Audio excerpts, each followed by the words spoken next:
clients now in person again, but you're still doing a lot of conference calls, I'm assuming, with Zoom and Facebook and all those fantastic things like Skype?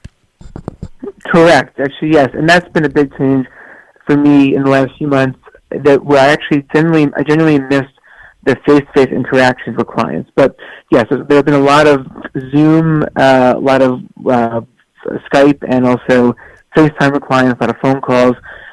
Interesting, too, that my wife and I have had our son home from daycare up until last week. And so when the daycares were safe and reopened in New Jersey, and so I was balancing taking care of our little guy with working, which was interesting. At times he would sit near me and play with his toys, and I'd be working away. And other times I have to.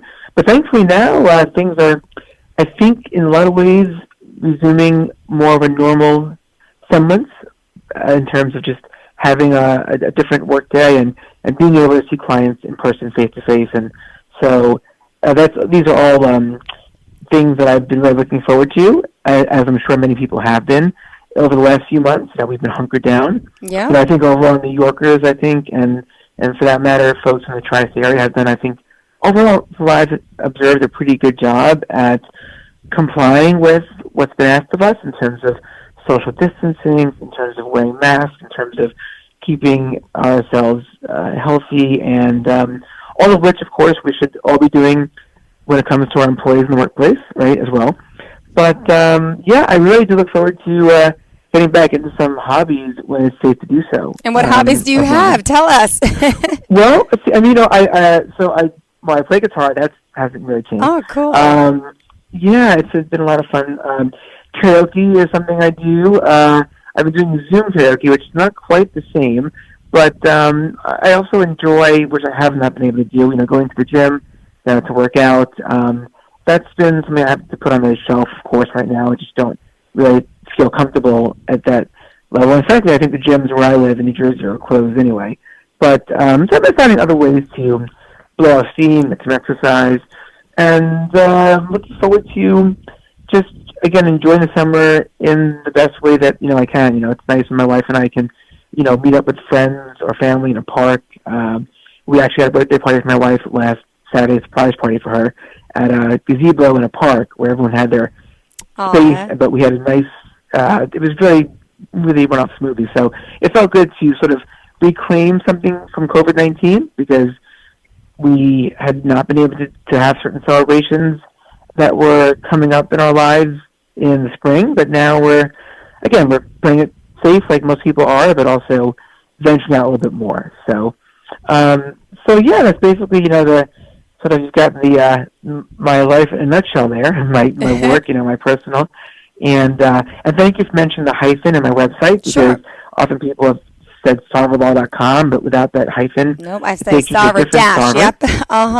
Yes, right. That's excellent. And I really want to thank you for having me on your show, and for giving me just some space to just share some of what I've been doing, and just some of my what I've learned in my career with your listeners. And I hope that whoever is out there who might have a labor law, employment law problem will feel comfortable to reach out to me, and I'd be happy to have a conversation with them. Fantastic. Thank you so much. We do appreciate the conversation here today. Eric, that's E, ready? Well, I should spell your name. It's E-R-I-C, Sarver, but your website, sarverlaw.com, that's SARVER-LAW.com. We got it. Thank you so much for your time today. Have a fantastic week, and looking forward to our next conversation. Thank you, Jill. You as well. Have a great week. I appreciate your time today. You Thanks too. so much. More Business Talk Radio on the way. Ladies and gentlemen, here it is, the most listened to radio show on the planet. Even the other stations are tuned in too. You're listening to In the Spotlight with Jill Nicolini on Business Talk Radio, where we take your business to the next level. Okay, Simon, what are you wearing right now? Nothing. That's right. And what do people normally wear? Clothes. Exactly. So now Mommy's going to teach you how to dress yourself. Clothes keep us warm, they look good, and if we go out without them, the neighbors will talk. So it's important to know how to get dressed. Here's how it's done. Underwear always comes first, name tag at the back, then pants, then shirt. Get the first button in the right hole, or you have to start all over. If you're wearing a tie, it goes over, round, through, and pull tight. Tuck your shirt into your pants and zip up your flap. Socks going first, then shoes right on right, left on left. With shoelaces, just take the ends, cross them over, switch. I love bunnies. Good to know. Now remember, spots don't go with stripes, socks don't go with sandals, and if you've tucked in your shirt, wear a belt. Got it? Why are your pants on your head? Most parenting is hard to do in just 2 minutes. But spending just 2 minutes twice a day making sure they brush their teeth is easier and could help save them from a lifetime of tooth pain. For fun 2-minute videos to watch while brushing, visit 2min2x.org. That's 2min2x.org. A message from the Partnership for Healthy Mouths, Healthy Lives and the Ad Council.